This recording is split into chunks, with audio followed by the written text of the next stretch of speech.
Les hommes ne sont pas détruits par la haine, mais par l'amour. Van Gogh, Nietzsche, Schopenhauer, ils n'ont pas été brisés par leurs ennemis. Ils ont été doucement étouffés par celle qui disait les aimer. Tu crois qu'elle te soutient, mais chaque jour, ton ambition s'efface, ton feu se calme, ton instinct se tait. Et tu te demandes, à quel moment ai-je cessé d'être moi? Dans cette vidéo, tu vas découvrir les 6 archétypes féminins qui transforment les lions en chiens dociles, et comment reconnaître celles qui ne t'élèvent pas, mais te remplacent, parce que les plus grandes défaites ne viennent pas du combat, elles viennent de la reddition. Si tu es nouveau sur cette chaîne, je t'invite à t'abonner pour ne plus manquer les prochaines vidéos. Imagine, Vienne, 1823. Un jeune Franz Schubert, silhouette courbée, pianote dans la pénombre. Ses doigts invoquent des mélodies qui survivront aux empires. Mais derrière lui, Marie, elle ne comprend pas sa musique. Elle ne s'en soucie pas. Ce qui l'intéresse, c'est ce que son génie dit d'elle. Les robes qu'il finance, l'épuisement qui le rend docile. Et Schubert, comme tant d'hommes brillants, ne voit rien. Pas avant que les nuits de création deviennent des disputes. Pas avant que sa santé cède. Pas avant qu'il meure à 31 ans, ruiné, inachevé. Et qu'elle parte avant que son corps refroidisse. Schopenhauer l'avait vu. Il écrivait « Les femmes sont faites pour éduquer les enfants. Parce qu'elles sont elles-mêmes enfantines, frivoles et à courte vue. » Cruelles? Peut-être. Mais regarde l'histoire. Ce schéma se répète. Encore. Et encore. Elle ne vient pas avec une alerte rouge. Elle semble douce. Encourageante. Trop encourageante. Elle aime tes rêves. Tant qu'ils ne la dérangent pas. Elle applaudit ton ambition. Jusqu'à ce qu'elle exige des sacrifices. Et quand ton succès commence à briller plus fort que le sien. Elle attaque. Phase 1. Le miroir. Tu écris un roman? Moi aussi je vais peindre. Elle ne peindra jamais. Phase 2. La fusion. Tes objectifs deviennent nos objectifs. Puis deviennent égoïstes. Tu travailles trop. Tu ne nous aimes plus. Phase 3. La corrosion. Retard. Distraction. Guilt trip déguisé en tendresse. Tu es toujours fatigué. Peut-être que tu devrais arrêter. Ce n'est pas une théorie. Nietzsche, vidé par Lou Salomé. Van Gogh, ruiné par sien, prostituée et bourreau. Henri VIII, roi aveuglé, trahi par Anne Boleyn. Ce n'est pas de l'histoire ancienne. C'est maintenant. C'est toi. Si tu n'ouvres pas les yeux.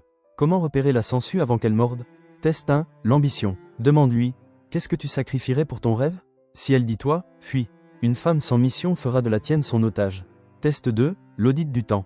Compte les heures perdues en nous versus celles investies en toi. Si elle grignote ton pic de productivité sous prétexte de connexion. Ce n'est pas une amante. C'est une taxe. Test 3. Le legs. Imagine-toi à 80 ans. La regarderas-tu avec gratitude, ou avec rancune pour le chapitre qu'elle t'a volé? Schopenhauer proposait une solution radicale. Évite les femmes qui exigent ton avenir comme prix de leur présence. Mais il n'a identifié qu'un seul type. Et si je te disais qu'il y en a 5 autres? Des femmes qui ne te vident pas lentement, mais te détruisent d'un seul coup. Il existe une forme de cruauté que les hommes ne voient jamais venir. Pas la rage explosive, mais la lame froide, glissée entre les côtes quand tu saignes déjà. Schopenhauer l'avait compris. Ce genre de malice n'est pas inné. Il est enseigné. Les hommes se battent à découvert. Les femmes, elles, apprennent à tuer en silence. Et la plus dangereuse d'entre elles, la traîtresse, elle ne crie pas, elle ne frappe pas, elle sourit, elle écoute, elle attend. Lord Byron, poète romantique, libertin flamboyant, mais derrière les vers, une lente exécution. Annabella Milbank, sa femme. D'abord, elle joue la complice. Elle soigne ses humeurs, elle flatte son génie. Puis, quand les dettes s'accumulent, quand sa réputation vacille, elle frappe. Accusation de folie, de perversion. Elle ne le quitte pas. Elle le détruit. Et toute l'Angleterre applaudit. Byron, exilé, écrit « Le mensonge le plus cruel est celui enveloppé de tendresse ». 3 étapes, 3 pièges. 1. L'illusion de sécurité. Elle devient ton refuge. Tu lui confies tes peurs, tes failles, tes hontes. Et elle les serre contre elle, jusqu'à en posséder ton âme. 2. La patience de l'araignée. Elle attend, pas quand tu es fort, mais quand tu es à genoux, mort d'épuisement, brisé par le deuil, ruiné par le doute. 3. La torsion du couteau. Elle ne t'attaque jamais frontalement. Elle distille tes secrets. Elle manipule ton entourage. Elle transforme ta douleur en preuve contre toi. Schopenhauer appelait ça la tyrannie des faibles. Une femme qui ne peut te vaincre physiquement apprend à te détruire socialement. Nietzsche écrivait « Quand tu regardes l'abîme te regarde. La traîtresse est cet abîme. Elle t'étudie, elle te reflète, elle devient l'écho de tes insécurités, avant de les briser dans tes mains. » Oscar Wilde, intouchable, brillant, puis vient Lord Alfred Douglas. Et sa mère, la marquise de Queensberry. Pas de confrontation, juste une illusion de victoire. Avant que la loi ne soit retournée contre lui. Prison, exil, mort dans l'oubli. Elle n'est pas dans les livres d'histoire. Elle est dans tes messages privés. C'est la copine qui enregistre tes crises. Et les publie quand tu veux partir. C'est la femme qui dépose une plainte. Le jour où tu perds ton emploi. C'est la collègue qui rit à tes blagues. Et les utilise pour te faire virer. Schopenhauer avertissait, plus la vie d'un homme repose sur sa réputation, plus une femme peut le détruire. Et aujourd'hui, la réputation est monnaie. 3 tests de survie. 1. Le test du secret. Confie-lui une faiblesse. Observe sa réaction. Si elle compatit, tout en soulignant ton défaut, je ne te juge pas. Mais c'est quand même grave. Elle est en train de te cartographier. 2. L'audit de loyauté. Regarde comment elle traite ceux qui ne lui servent à rien. Si elle trahit les autres, elle te trahira. 3. La simulation de crise. Imagine ta vie qui s'effondre. Perte d'emploi, maladie, scandale. Est-ce qu'elle reste ou est-ce qu'elle allume l'allumette? Schopenhauer proposait une solution brutale. Ne jamais donner à une femme le pouvoir de te ruiner. Indépendance financière. Aucune femme ne doit contrôler ton argent, ton toit, ton nom. Armure de réputation. Construis une vie que même une accusation ne peut effacer. Détachement émotionnel. Aime, mais ne dépend jamais, car un homme qui a besoin de l'approbation d'une femme lui tend déjà le couteau. Mais, et si le danger n'était pas la trahison? Et si le poison le plus insidieux était celui qui ne te détruit pas, mais te remplace? Il existe un vol plus intime que l'argent, plus violent que les secrets. Le vol de ton essence. Schopenhauer voyait ce crime comme profondément féminin. Pas parce que les femmes sont mauvaises, mais parce que la société leur enseigne l'art de remodeler. Pas de confronter. Elle ne t'aime pas, elle aime ce qu'elle peut faire de toi. Et si tu résistes, elle ne te brise pas. Elle t'efface, et installe un pantin dans ta peau. L'histoire murmure leur nom dans les ruines des grands hommes. Paris, 19e siècle. Auguste Rodin n'est pas encore un titan. Il est affamé, hanté par le besoin de sculpter la passion brute. Puis vient Rose Beuret, dévouée, douce, inspirante. Mais lentement, elle polit son art. Les formes deviennent lisses, la rage devient tendresse. Quand il sculpte le baiser, son style n'est plus sauvage. Il est vendable. Rose ne l'a pas soutenu. Elle l'a édité. Et quand Camille Claudel, amante et génie, tente de le ramener à sa vérité, Rose l'a fait interner. Rodin survit, mais son âme est creuse. L'imposteur ne détruit pas, elle refait. 3 étapes. 1. L'appât. Elle identifie ton manque, validation, appartenance, mission.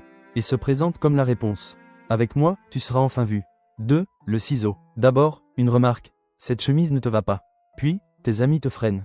Enfin, tu serais plus heureux si tu abandonnais ta passion. 3. La contrefaçon. Ton ancienne vie devient un brouillon jeté. Ton style, tes loisirs, ton langage. Tout porte ses empreintes. Schopenhauer écrivait, les femmes veulent être dirigées par un homme qui fait ce qu'elles veulent. L'imposteur ne veut pas un leader. Elle veut un projet. Nietzsche, le philosophe du pouvoir, fut lui-même réécrit par sa sœur, Elisabeth. Après sa chute mentale, elle prend ses manuscrits. Elle ne les publie pas. Elle les transforme, et fait de Nietzsche un emblème nazi. L'homme qui haïssait les masses devient leur mascotte. Voilà l'horreur ultime. Elle ne change pas seulement l'homme. Elle change sa mémoire. Elle ne porte pas de cape noire. Elle porte des leggings et un sourire Pinterest. C'est la copine qui te rebrande, jusqu'à ce que ton Instagram ressemble à celui de son par exemple. C'est la femme qui te pousse à quitter ta start-up pour un job corporate. Le même que celui de son père. C'est la muse qui t'inspire, à condition que son visage soit sur chaque toile. Schopenhauer l'avait vu venir. Le plus grand talent d'une femme, te faire croire que ses idées sont les tiennes. Comment la repérer avant de disparaître? 1. Le test de l'écho. Écoute ces phrases. On devrait déménager, on doit s'habiller plus mature. Elle ne voit pas un homme, elle voit une matière première. 2. L'audit du passé. Regarde tes anciennes photos, mails, journaux.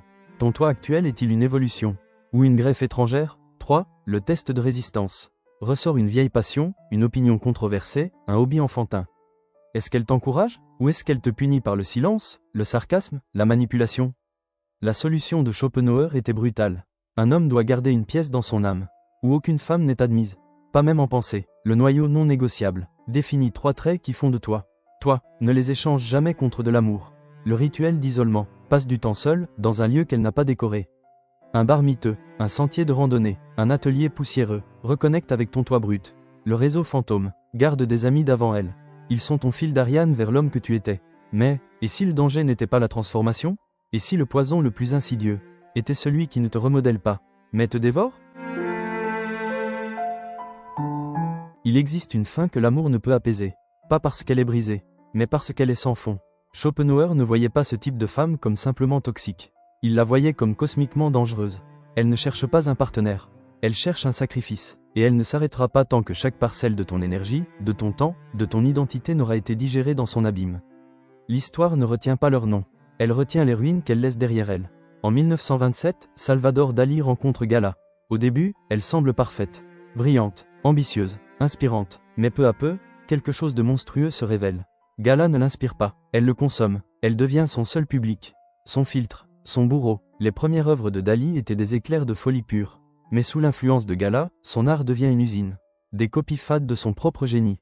Pourquoi? Parce que Gala exigeait le luxe. Et le vrai Dali ne payait plus assez.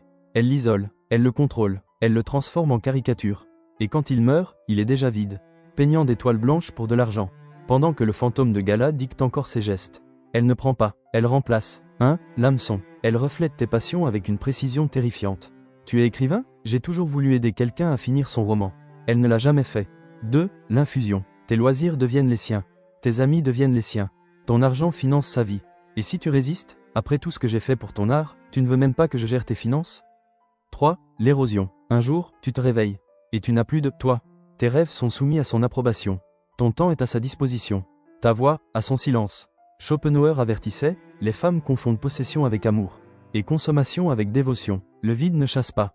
Il infeste. Ernest Hemingway, symbole de virilité brute. Dévoré par Mary Welsh, sa 4e femme. Au début, elle l'aide. Elle édite. Elle conseille. Puis elle exige. Elle coupe des chapitres entiers. Réécrit ses fins. L'isole de ses pairs. Quand Hemingway se suicide, sa prose est devenue confuse, gonflée, désarticulée. Comme son esprit, le vide ne te brise pas physiquement. Il te dissout de l'intérieur. Elle ne crie pas, elle murmure. C'est la copine qui t'aide en prenant le contrôle de ton agenda. Jusqu'à ce que tu réalises que tu n'as plus vu tes amis depuis des mois. C'est la femme qui exige un compte commun. Puis le vide en shopping, tout en te traitant de tyran quand tu poses une question. C'est la muse qui veut un accès total à ton processus créatif. Avant de te poursuivre en justice pour co-création. Schopenhauer l'avait vu venir. L'amour féminin est souvent un amour de propriété déguisé. 3 tests pour survivre au vide. 1. Le test du calendrier. Note combien de temps tu passes sur ses priorités. Et combien sur les tiennes. Si chaque heure libre est absorbée par ses urgences, tu n'es pas en couple. Tu es cultivé. 2. L'audit des ressources. Compare ce que tu investis en elle. Et ce que tu investis en toi. Si le déséquilibre est flagrant, elle n'est pas une partenaire. C'est une taxe. 3. L'expérience du silence. Pendant une semaine, refuse de répondre à ses petites demandes. Si elle réagit par la colère, la culpabilité ou des crises inventées. Tu ne fais pas face à l'amour. Tu fais face à un sevrage. Aucun homme ne peut remplir une coupe sans fond. Et aucune femme qui exige ce remplissage ne mérite une seule goutte. Le périmètre de fer définit des limites non négociables, temps, argent, création, et défends-les sans excuse. Le test d'isolement. Déconnecte-toi régulièrement. Si elle te punit pour ça, ce n'est pas une amante. C'est une geôlière. Le prisme du legs. Demande-toi, si je mourais aujourd'hui, ma tombe dirait-elle, partenaire de X? Ou le nom de ce que j'ai construit? Mais, et si le danger n'était pas la consommation? Et si le poison le plus insidieux était celui qui ne te vide pas, mais te contamine? Il existe une damnation particulière, réservée aux hommes qui confondent euphorie et amour. Une paralysie douce, lente, sucrée. L'esprit drogué par sa propre dopamine. Schopenhauer reconnaissait cet archétype comme le plus insidieux de tous. La femme qui ne conquiert pas par la force, mais par la sensation. Elle arme le plaisir. Chaque baiser contient un poison. Chaque caresse, une corrosion. Et peu à peu, ta volonté, ton jugement, ton âme s'effacent. Les plus grands esprits de l'histoire se sont échoués sur ces rivages. En France, au XVIIIe siècle, le marquis de Sade n'était pas qu'un libertin. C'était un philosophe du désir. Un homme qui voulait exposer la mécanique brute du plaisir humain. Mais même lui fut dépassé par Madame de Sanon. Noble, légendaire, ses salons étaient des pièges dorés. Au début, son monde était enivrant. Vin à l'opium, débauche murmurée, le frisson d'être choisi par la femme la plus dangereuse de Paris. Mais ceux qui restaient trop longtemps découvraient l'horreur. Leur capacité à ressentir la joie ordinaire disparaissait. La nourriture devenait fade sans ses épices. La musique creuse sans son ambiance. Même leur passion passée, livres, art, philosophie, semblait puérile face à son univers électrique. Quand de Sade comprit le piège, il était déjà prisonnier, esclave de son propre cerveau reprogrammé, toujours en quête de sa prochaine dose. Même ruiné, il restait accro. Voilà le génie de la sirène. Elle ne t'enchaîne pas, elle pirate ton système de récompense. L'appât, elle t'offre un plaisir si précisément taillé dans tes manques secrets, que tu crois au destin. Tu n'as jamais été vraiment vivant. Laisse-moi te montrer. 2. L'hameçon. Elle se lie aux états de pic, sexe, drogue, adrénaline. Ton cerveau l'associe à la félicité elle-même. 3. La pourriture. La vie normale devient insupportable. Tes amis te semblent ternes, ton travail vide. Tu ne te sens réel qu'en sa présence. Alors tu abandonnes tout, pour une autre dose. Schopenhauer avertissait, plaisez à l'appât, mais le crochet est l'âme. La sirène n'a pas besoin d'être belle. Elle doit être puissante. Lord Byron, poète rebelle, rencontra Lady Caroline Lamb. Elle ne l'a pas séduit par la beauté, mais par le chaos. Balade à cheval à minuit. Scandale public. Théâtre suicidaire. Quand Byron tenta de fuir, elle lui envoya des lettres écrites avec son propre sang. Sa poésie, autrefois acérée, devint un délire d'obsession et d'autodestruction. Il quitta l'Angleterre, écrivant « Elle a transformé mon esprit en foire aux monstres et fait payer l'entrée. » La sirène ne brise pas les hommes. Elle les démonte. Elle ne vit pas dans un roman gothique. Elle est dans ta salle de sport. Tes messages privés, ton retrait de bien-être. C'est la fille qui t'initie à la cocaïne, juste pour essayer. Puis contrôle ton approvisionnement. C'est la guérisseuse tantrique qui brouille les limites professionnelles. Jusqu'à te faire payer 500 $ l'heure pour réaligner ton énergie. C'est la muse polyamoureuse qui exige que tu désapprennes la jalousie. Tout en monopolisant ton cœur. Schopenhauer l'avait vu venir. Le pouvoir féminin ne réside pas dans le refus du plaisir, mais dans sa distribution. Comment la repérer avant d'être accro? 1. Le test du sevrage. Passe un mois sans elle. Te sens-tu lucide ou vidé? Si l'absence ressemble à une désintoxication, tu n'es pas amoureux. Tu es dépendant. 2. L'audit des coûts. Liste ce que tu as sacrifié: santé, argent, amitié. Demande-toi, ferait-elle la même chose pour toi? 3. Le plaisir fantôme. Explore ton vice sans elle. Si la cocaïne te semble fade sans sa main, ce n'est pas une partenaire. C'est une fournisseuse. La solution de Schopenhauer était clinique. Pour affamer un parasite, il faut d'abord cesser de le nourrir. Le jeûne dopaminique. 90 jours sans contact, sans fantasme, sans substitut. L'inventaire du plaisir. Réapprends à savourer les expériences brutes. Un livre, un entraînement, un lever de soleil, sans elle comme intermédiaire. Le protocole du témoin. Confie ton addiction à un ami qui a survécu à sa propre sirène. La honte meurt à la lumière. Mais, et si le danger n'était pas le plaisir? Et si le poison le plus insidieux était celui qui ne t'enivre pas, mais qui prétend être Dieu? Il existe une forme d'enfer réservée aux hommes qui confondent amour et dévotion. Pas le tourment brûlant de la passion, mais le vide froid, sans air, d'un sanctuaire. Schopenhauer identifiait cet archétype comme le plus dangereux spirituellement. La femme qui ne veut pas un partenaire, mais une congrégation. Elle ne sera satisfaite que lorsque tes genoux seront usés par la prière, ta voix éteinte par les mantras et ton identité dissoute dans l'acide de son droit divin. Les hommes les plus puissants de l'histoire se sont effondrés devant ces déesses autoproclamées. Berlin, année 1920. Carl Jung, psychologue légendaire, se laisse envoûter par une femme qui n'est ni amante, ni muse, mais quelque chose de bien plus périlleux. Toni Wolff, brillante, énigmatique, convaincue de sa propre importance cosmique. Au début, Jung est fasciné par ses idées sur la mythologie et l'inconscient. Mais leur partenariat intellectuel se transforme. Wolff devient son oracle. Elle interprète ses rêves avec autorité. Elle dicte ses patients, ses théories, ses choix. Quand Jung résiste, elle retourne sa propre philosophie contre lui. Si tu crois en l'anima, tu dois te soumettre à sa sagesse. Ma sagesse. Quand il se libère enfin, son œuvre est truffée de ses intrusions. Sa réputation liée à son culte. Voilà le chef-d'œuvre de l'idole. Elle ne demande pas juste la loyauté. Elle réécrit ta théologie. 1. La révélation. Elle se présente comme illuminée. Chaque opinion devient prophétie. La plupart ne comprendraient pas. Mais toi, tu es différent. 2. L'alliance. Elle impose des rituels. Check-ins hebdomadaires. Partage obligatoire de journaux. Punition pour irrespect. La relation devient une religion. 3. L'inquisition. Toute dissidence est une hérésie. Tu questionnes son jugement? Tu es spirituellement bloqué. Tu priorises ton travail? Tu trahis le féminin sacré. Schopenhauer l'avait vu venir. Les femmes qui ne peuvent être déesses deviennent tyrans. L'idole n'a pas besoin de beauté. Elle a besoin de certitude. Nietzsche, celui qui déclara « Dieu est mort », devint lui-même une parabole vivante. Lou Salomé, qu'il espérait guider, devint sa déité personnelle. Elle critique ses manuscrits comme des textes sacrés, écarte ses amis comme des influences impures, convainc Nietzsche que ses chefs-d'œuvre ne sont que des brouillons à corriger. Quand il proteste, elle l'excommunie. Son effondrement mental n'est pas un hasard. C'est le résultat d'un esprit qui a cédé sa souveraineté. L'idole ne brise pas les hommes. Elle les consacre, puis les brûle comme offrande. Elle ne porte pas de robe dorée. Elle porte des leggings et une bio de coach spirituel. C'est la copine qui exige que tu assistes à ses ateliers d'énergie féminine à 200 € par mois. Sous peine de déséquilibre karmique. C'est la femme qui transforme chaque dispute en test de ta dévotion au lien sacré. C'est la gourou flamme jumelle qui t'explique que tes échecs professionnels sont des punitions de l'univers. Pour avoir douté de votre connexion, Schopenhauer avertissait, aucun homme n'est vraiment esclave tant qu'il n'a pas confondu ses chaînes avec des fils sacrés. Comment la repérer avant d'être baptisé? 1. Le test d'hérésie. Exprime un désaccord mineur. Si elle réagit par la déception au lieu de la curiosité, tu fais face à un dogme, pas à une personne. 2. L'audit du pouvoir. Observe combien de fois tu demandes conseil, et combien de fois tu décides seul. Si elle contrôle ta coupe de cheveux, ton alimentation, tes amitiés. Tu n'es pas en couple. Tu vis dans une théocratie. 3. Le scénario d'apostasie. Imagine partir. Si l'idée te donne le vertige existentiel, elle n'a pas volé ton cœur. Elle a remplacé ton âme. La solution de Schopenhauer était blasphématoire. Pour détrôner un faux dieu, il faut uriner sur l'autel.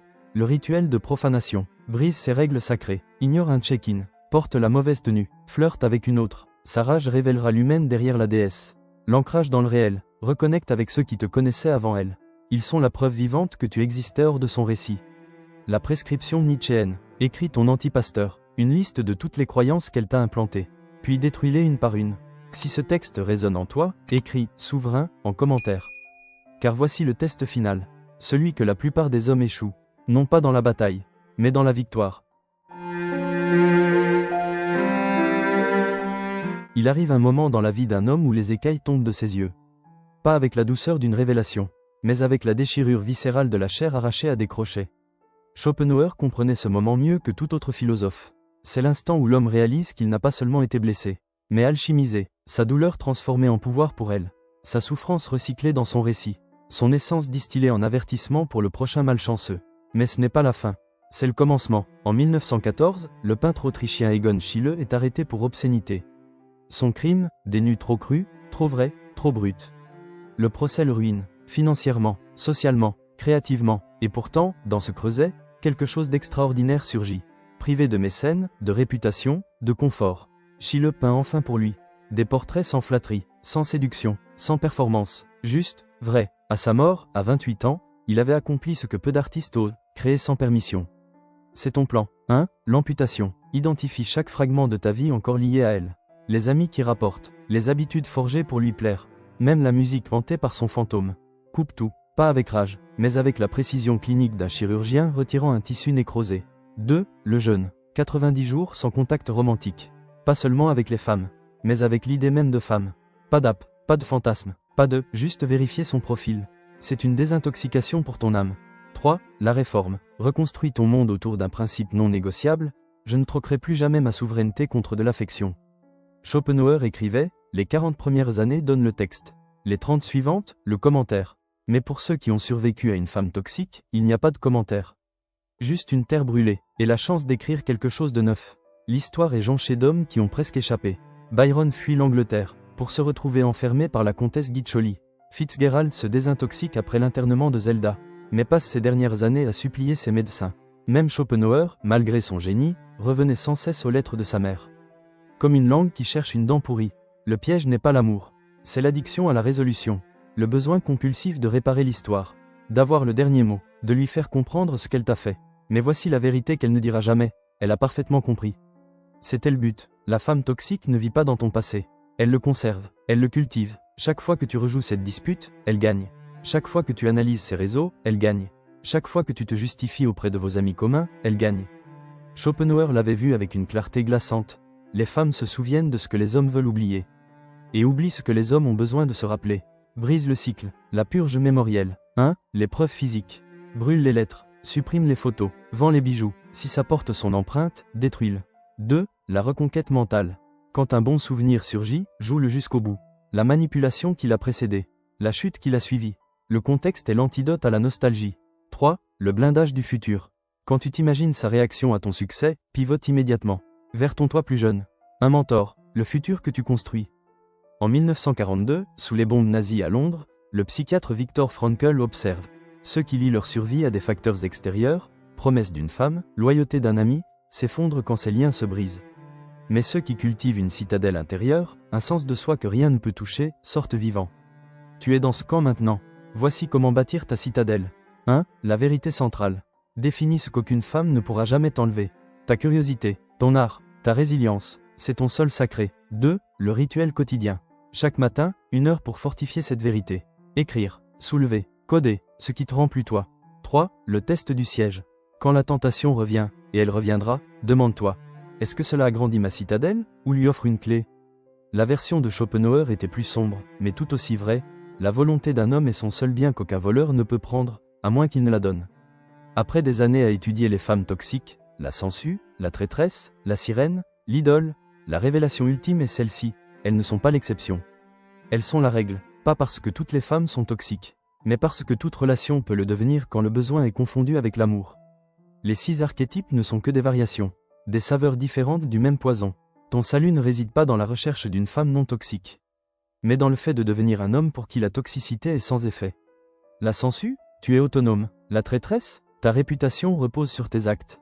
La sirène? Tu maîtrises ta dopamine. L'idole? Tu ne te prosternes devant personne. C'est le savoir que Schopenhauer offrait. La seule façon de gagner, c'est de refuser de jouer. Alors ferme ce chapitre. Enterre l'épreuve. Laisse l'histoire la juger ou l'absoudre. Cela ne te concerne plus. Tes mains sont enfin libres. Maintenant, construis quelque chose qu'on ne peut enlever. Merci d'avoir suivi cette vidéo. Si elle t'a parlé, partage-la à un ami.